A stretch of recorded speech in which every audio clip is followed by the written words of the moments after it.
So I reject Christian nationalism if it's... He's digging straight down. What the f are you doing, man?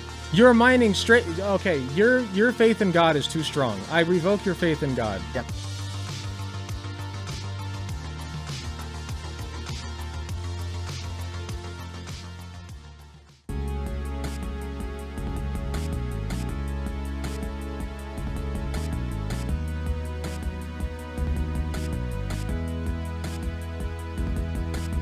Should church and state be separate? If you're a smart person, you probably don't even need to ask yourself this question because the answer should be obvious. The United States was founded on the separation of church and state, and in that sense, I love the United States because I don't think that the church should have anything to do with the state. We've tried that in history, and it did not work out very well. You know, you got excommunicated. You would get excommunicated simply for disagreeing. Sorry, I'm trying to untangle my wire here. One sec. You can get excommunicated for all sorts of shit. So if you're excommunicated, that's basically a death sentence. I don't like the church being in charge. I don't like any sort of religious institutions I don't even like the fact that we put our hand on the Bible to swear in court. I think that that's stupid and antiquated, and we need to get rid of it. Like any sort of gesture toward religion in state practices need to be abolished. It's a bad look. At best, it's bad look. So anyway, the reason I'm bringing this up, Redeemed Zoomer asks the question, should church and state be separate? Now, if you don't know who Redeemed Zoomer is, I'll go over him a little bit. He's primarily known for the video in which he made himself the Giga Chad and the atheist, the Soy Jack. And he basically went over, he went through a bunch of what he considered atheist talking points, right, quote unquote. But a lot of them were bogus. A lot of them I don't ascribe to. And it was a pretty universally not well-received video. And a lot of atheist content creators dogged on him a lot for it. So anyway, he just uploaded a video called Should Church and State Be Separate? And I want to go over it. Because my guess is that he'll say no, they shouldn't be separate. But we'll see. Hey guys, welcome back to Kingdom Craft. Oh yeah, and he's apparently also very bad at Minecraft. I didn't notice that last time because I wasn't paying attention to what he was doing.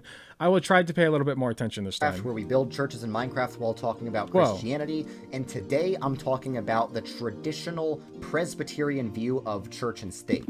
So normally when we hear about separation of church and state, we think it means that the country, the government, should be secular. But that's not how the traditional Presbyterians saw it. You're starving. That was not the view of the Presbyterian Westminster Divines. If he loses health, he's fucked. Meaning the people who wrote the Westminster Confession. There you go. They believed that the church and state should be separate institutions. They believed in the separation of church and state, but they believed both church and state should be Christian. Oh yeah, he's got a little bit of a New York accent too. I forgot.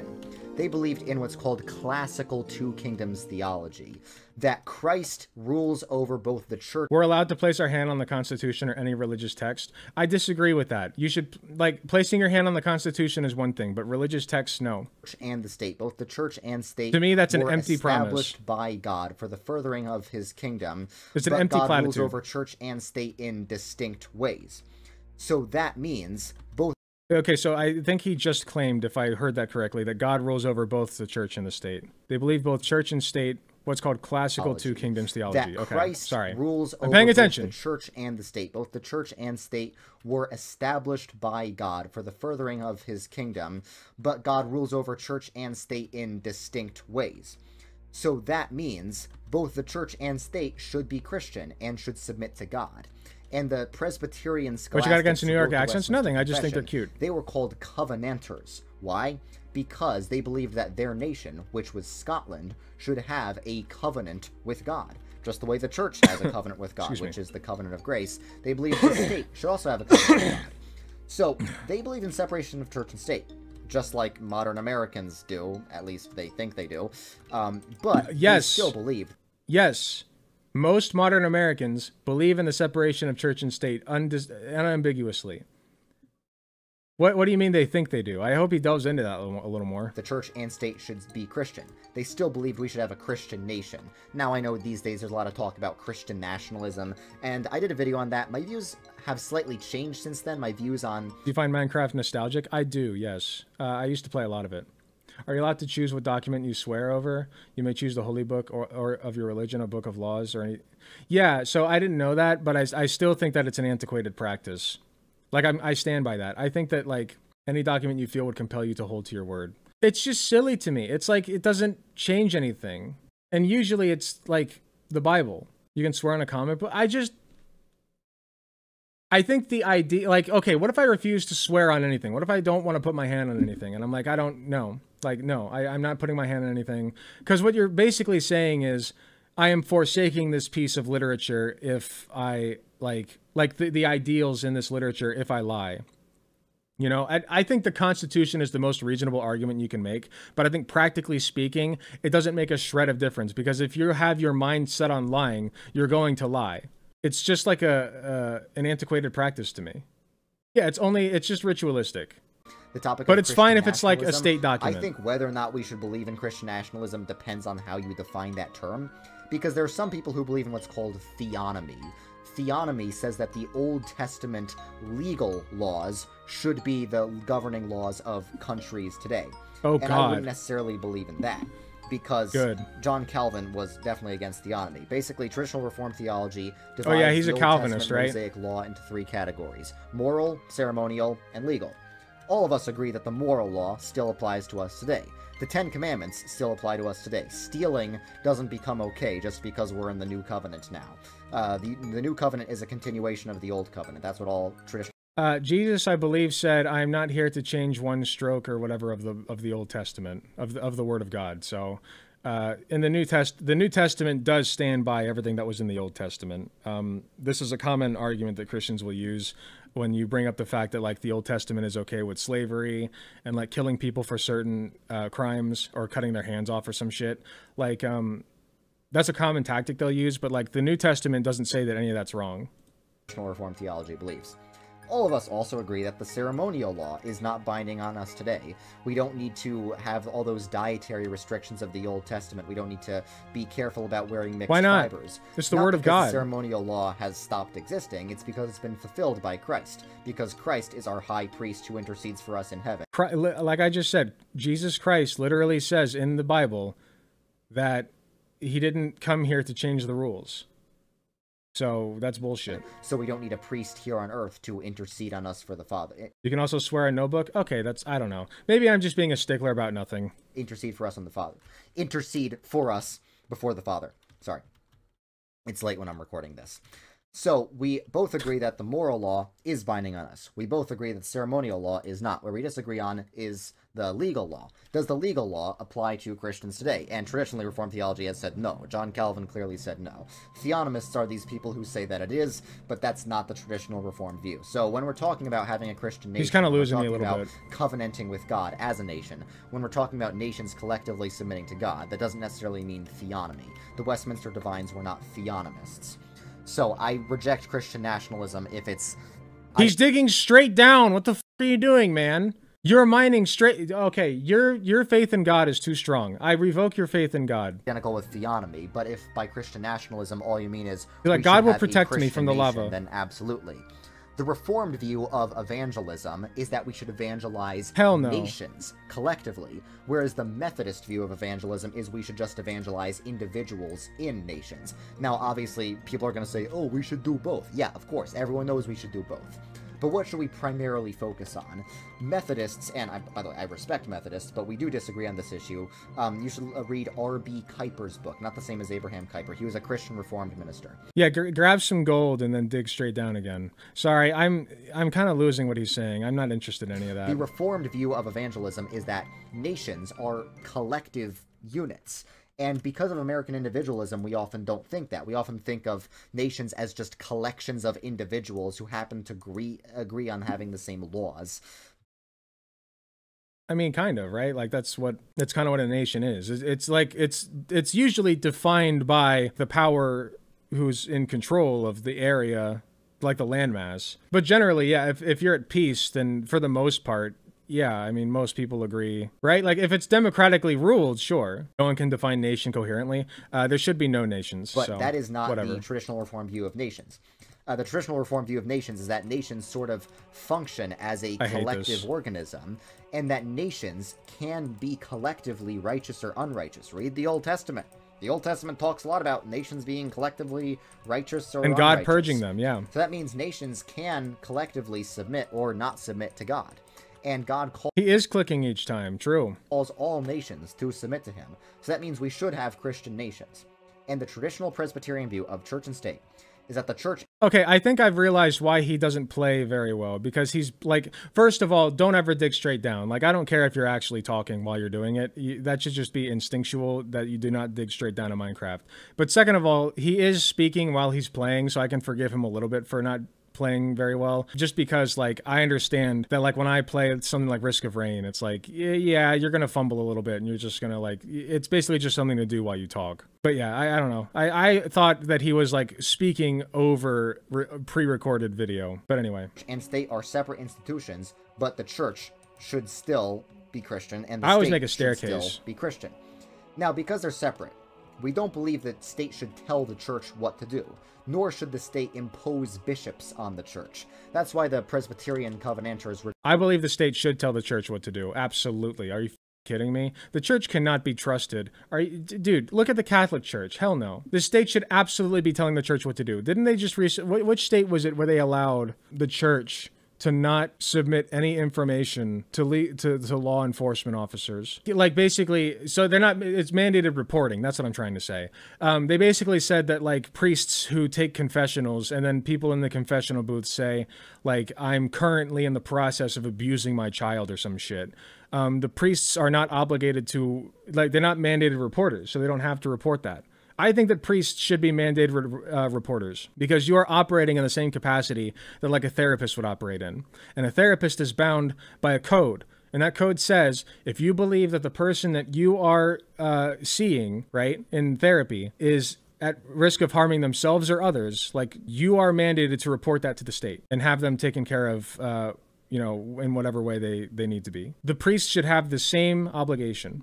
Rejected what's called prelacy. There's no reason for them not to. Prelacy is where you have bishops except for ruling over favoritism. the church, like a more monarchical form of church government. And one of the reasons prelacy was rejected is it's often connected to Erastianism, which is where the king rules over the church and tells the church what to do. And we reject that, because we obviously know that the government is always going to be corrupt, and if you give the government power over the yeah, state... the government's corrupt. Definitely not the church, man. It's definitely not the church making the government corrupt either. It's gonna corrupt Ever. the Never state. done that. I'm sorry, if you give the government power over the church, it's gonna corrupt the church. So, the Founding Fathers of America were obviously... The church has to maintain its strict hold on the practice of man-boy love, okay? The love between a priest and his altar boy. Not monarchy. Has to maintain so that. they rejected Erastianism. And a lot of the Founding Fathers were Episcopalians, so they believed in prelacy. But no even laws so, can keep them from the that. Founding Fathers of America did not want a secular government. That's modern public school propaganda, that the Founding Fathers of America wanted to create a secular... Wait, what? That Founding Fathers of America did not want a secular government. That's modern public school propaganda, that the Founding... I don't think that's true. Hold on. Did Founding Father... I'm pretty sure... I feel stupid for looking this up. Did Founding Fathers want separation of church and state? No, I'm not looking at the AI shit. Bridgewater State University. The Doctrine of Separation of Church and State. In 1802, Thomas Jefferson wrote a letter to the Danbury, Connecticut Baptist Convention in which he presents his views on the relationship between religion and the role of the state in the new nation. No law respecting the establishment of religion or prohibiting the free exercise thereof. There must be a wall of separation that clearly limited the involvement of religious denominations and religious leaders in matters related to national governance. That's from Thomas Jefferson. And, like, even if that is true, I still think that... Exactly, imaginary MDA. Even if that is true, I still believe in separation of church and state, yeah. Like, it doesn't matter if this is true or not. You should argue on the principle that... Like everybody says, well, the Founding Fathers wanted this. The Founding Fathers wanted that. The Founding Fathers were slave owners and they're dead. So there's two strikes against them. I don't give a f what they had to say. I have my worldview, and sometimes I agree with them, and other times, like when they own slaves, I don't agree with them, okay? So I agree with them on separating the church and the state. I think that was a good move from them. Founding Fathers of America wanted to create a secular nation with a secular government. The phrase separation of church and state doesn't even appear in the Constitution. It was never written into the Constitution or anything, but it's a value that is heavily believed by most. Yeah, I think that that's fine, too. Like the Founding Fathers clearly held that value in some form, right? Nation with a secular government. The phrase separation of church and state doesn't even appear in the Constitution. It's just from a letter that Thomas Jefferson wrote once. And Thomas Jefferson... Nor does it say in the Constitution that we should live in a religious nation, so... You know, if you really want to argue on that front, there's that. Jefferson was probably the most deistic and secular dying is out of the cringe. Founding Fathers. But religious liberty for the Founding Fathers essentially meant, which Christian denomination do you want to be? It's basically, do you want to be Presbyterian, Episcopalian, or Congregationalist? That's what the vast majority of high-standing members in society at that time were. Maybe some of them were Unitarians, and maybe a few of them were Baptists, but generally the idea was America will always be a Christian nation. The Founding Fathers, even though not all of them were religious Christians themselves, they could not conceive of an America that was not a... The original Pledge of Allegiance didn't even have under God in it. Like, I'm pretty sure they were like mostly secular, or at least believe in secularist principles, because one of the main reasons that people originally came from Europe to the United States to begin with, from Britain, is because they were being, it was split in the Christian church, right? It was a split. Like, there were Protestants. I forget exactly the story. There was a denomination of Christians that were being discriminated against in Britain, and so that's why they originally came here to begin with, right? Yeah. Yeah, like separation of church and state is like, it goes way back to the Mayflower and shit. A lot of under God and in God we trust was added during the Cold War. Yeah, I believe that. I'm not very good at history. If you were coming here expecting somebody who is as well versed as like if you're from the Voss chat, he's like he's better at history than I probably am. So Christian nation. I'm just letting you know. So the desire for a Christian nation is rooted in Presbyterian history, and it is rooted in American history. If you listen to lectures by Bruce Gore, he demonstrates that the American Revolution would not have happened if it weren't for Presbyterian sermons. And the Presbyterian Westminster divines like Samuel Rutherford and George Gillespie really inspired... I don't care. Like, let's say that, okay, you wouldn't have had the American Revolution without religion. Okay. Great. And? Like, I still don't believe in modern day, you know, I don't believe in the modern day having religious institutions having any say in what happens in government. I don't like that. The American Revolution in a lot of their writings. Samuel Rutherford has this writing called Lex Rex about how it's okay for nations to rebel against unjust rulers in very specific cases, and that really helped inspire the American Revolution.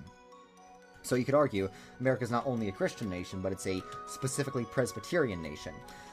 So the Scottish Covenanters, they wanted Scotland to be an explicitly Christian nation, and a lot of modern evangelicals, including a lot of modern Presbyterians, do not understand the importance of a united, established church for a country. The Scottish Presbyterian scholastics who wrote the Westminster... They went from Britain to the Netherlands so they could have their wacky low religion on their own, and they had that, and then ditched that for America because war was a-coming? Oh, gotcha. Interesting, thank you. Can we talk about how he started this video claiming he was going to build churches while talking about church, and yet I have seen no building of said churches? That's true. I would like to see him build some churches soon here. Confession, the official confession of every Presbyterian denomination. They believed every nation should have one united, established church. And most modern Protestants, most modern evangelicals have completely forgotten the crucial importance of having one united, established church. This music makes me think of, like, VeggieTales. You know, it's kind of got that feel to it. It's not quite as, like, bouncy as VeggieTales, but, like, I don't know, like a VeggieTales Christmas special or something. I don't know. It's kind of nice. I like it. Works wonders when you have a united, I can hear the church, but where is it? True. In your country. Let me ask you this. Why don't non-denominationals or evangelical churches in general, why don't they build cathedrals?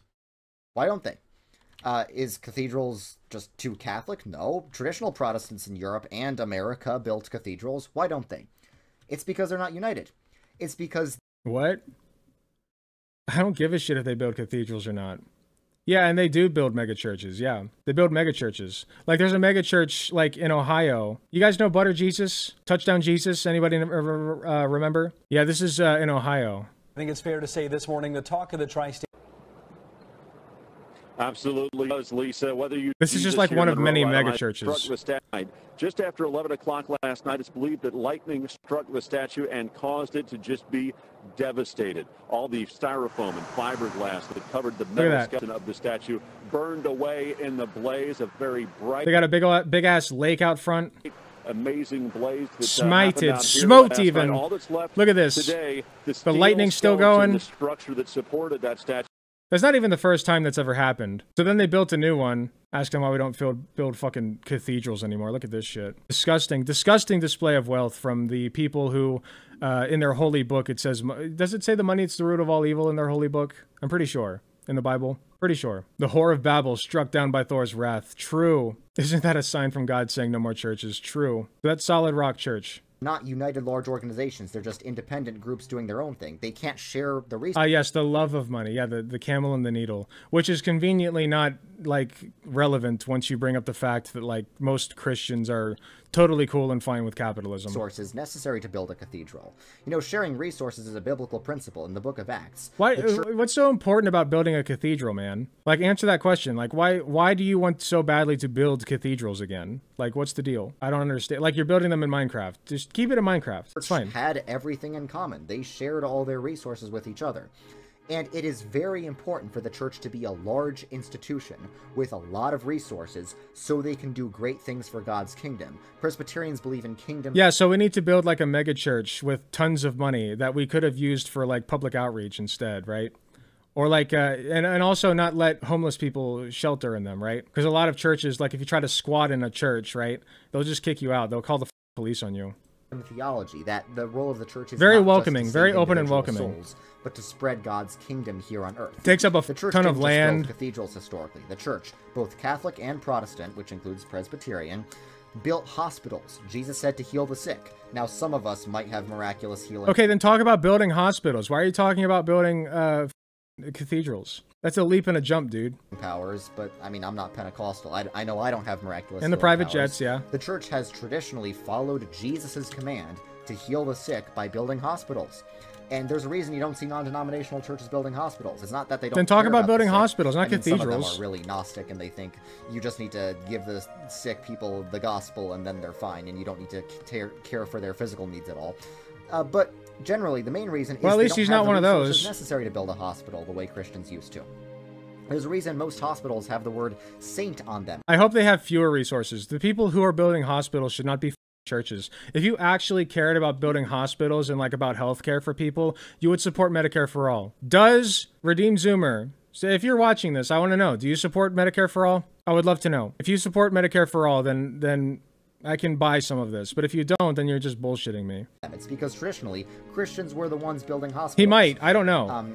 The church also used to start universities. I'm not saying he doesn't. Right I'm just now, saying it's there's unlikely. Like an opposition between the church and science because a lot of scientists are anti-Christian. There's an opposition between the church and science because the church doesn't abide by science ever. It's never been a scientific institution and it never will be. It is the antithesis of science. It's called faith. Okay, faith is when you go off of a belief without any evidence for said belief. Christian, and as a result, a lot of Christians have wrongly become anti-science. But the church used to be at the. I should clarify any evidence or like substantive reasoning. Like let's talk about aliens for a second. You know, the belief in aliens. I wouldn't consider that faith. I would consider that drawing a logical conclusion from the fact that we live in an enormous universe. We exist as life on Earth. There are other planets that exist that have conditions similar to Earth, and therefore it would follow that alien life probably exists somewhere. You're going off of probability there. So you could call that faith if you want, but I actually consider that probability based. So you don't, even if you don't have any evidence for life on other planets, I still think that you can extrapolate from the fact that life on Earth exists. Does that make sense? So that's getting into the weeds a bit, but basically either you need evidence or you need a good reason for extrapolating. Forefront of scientific achievement. How did they do that? Because the universities were all founded by the church. Yeah, when are we building the church? Oxford, we have 7 minutes. Harvard, Yale, Brown, Princeton. All these really top universities were originally founded by conservative, Bible-believing Christians. I don't all of them care. Except Oxford were founded by Protestants because, you know, Oxford. And then they were taken over by liberals. Good and cool and fine. Was founded before the Protestant Reformation. Oxford became. Turns out, once you get actually get educated, you're far less likely to be conservative than a Christian. Protestant after the Protestant Reformation. But even so, the church used to do that because it was an established, united institution that had the institutional power to do that. It works wonders, like I said, when you have a united institution for the church. So that is why it's important to have state churches. Yes, traditional Presbyterians believe in state churches. That's why, to this day, the Church of Scotland is Presbyterian. I know it's hard for Protestants these days to acknowledge this, but the Catholics are right that there should be just one united church. At least one in every country that has like a loose fellowship with each other. I think I disagree. You should split the church into as many denominations as possible. Break it up into smaller and smaller pieces until each individual Christian is fighting with each and every other Christian about who is the actual Christian. I think that would be nice. The Eastern Orthodox are more right about that. The Catholics and Orthodox are right that there shouldn't be all these different denominations. Now, I don't think they're right in saying that there is only one true church, but I think they are right in saying that there should be only one true church, that the church should... Yeah, it's not even like he's a Catholic. It's like, okay, the Catholics are correct. You're a, what was it again? I forget. It says it in his bio, I think. He's a Calvinist. Yeah, Reformed/Calvinist. Yeah, so you're not even a Catholic, but you're like, oh, I agree with the Catholics that we all need to be united under one flag. Go unite with the Catholics then. Why not? Why not? You can't just give up your special little belief to go unite with the Catholics. You can't do it. You have to be the correct one. Be united. We see how much more cultural influence the Roman Catholic Church has these days. Okay, go unite with them then. Denominations because they've stayed united. You can't. You can't do it. You're a hypocrite. And it's not essential to Protestantism to split, because the Protestant denominations used to be united and powerful. That's why I gave all those examples of the Protestant churches founding the great universities back when they were more united, back before the mainline Protestant and then they broke up. Got hijacked.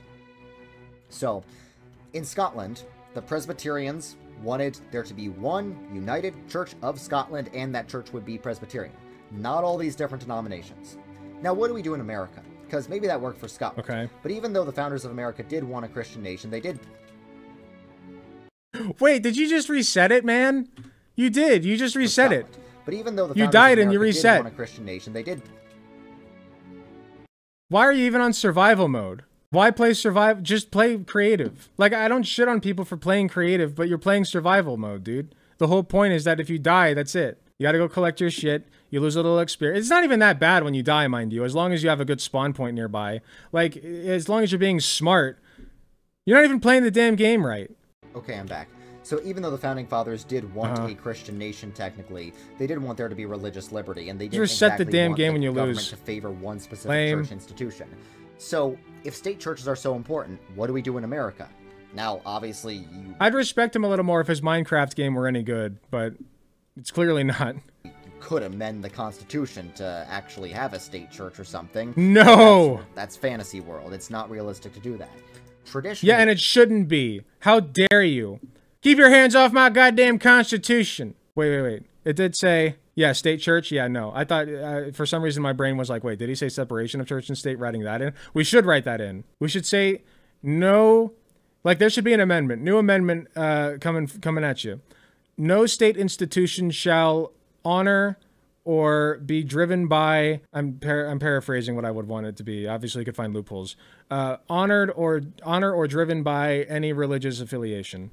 I think that'd be a beautiful amendment to add to the Constitution. In America, mainline Protestant denominations filled the role that state churches in Europe did. They basically did everything that state churches did. Wait, he does have hostile mobs turned off, which is fine if you want to play like, okay, if you want to play peaceful on survival, play peaceful. That's fine. I don't want to shit on anybody for doing that.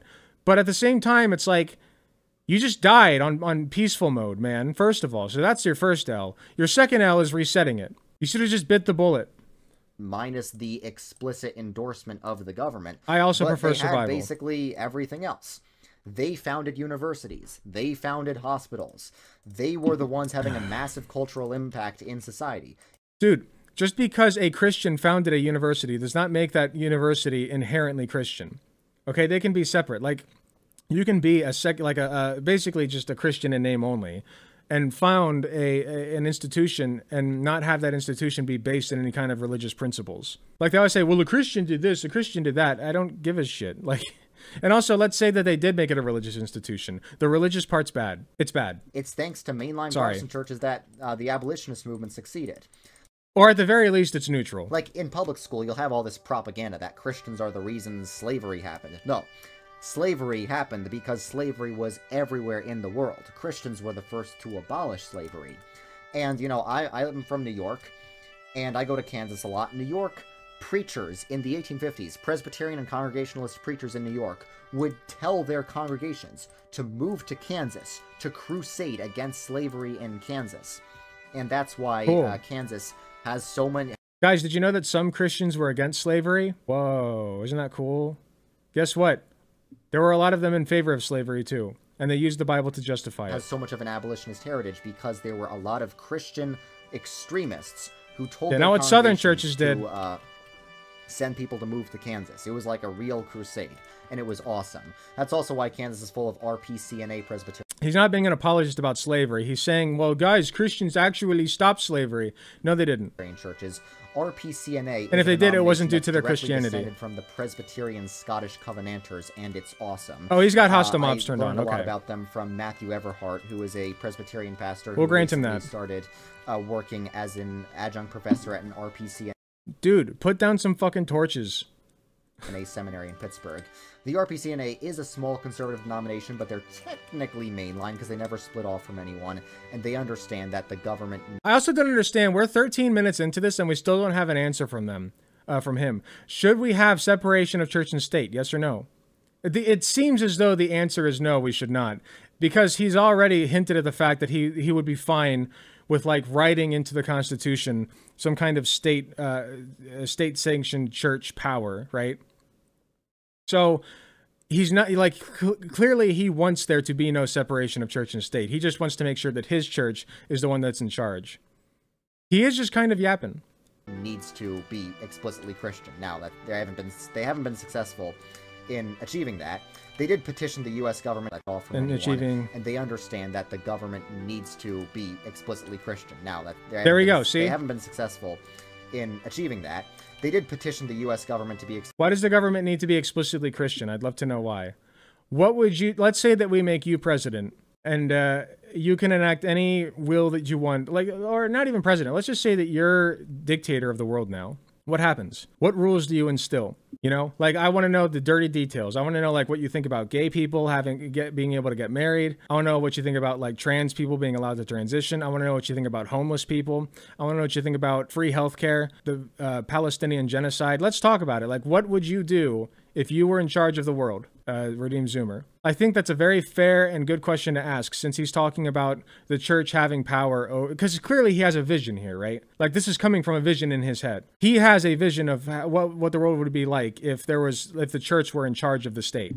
So I would want to know what he would do as head of the church and state in that instance to change the world. You know, and that would probably be very revealing if I had to guess. He said it already, because the church needs as much power as it can to enact God's will. Yeah. So he would just basically say, no, you can't get married if you're gay, and also I'll send you to jail.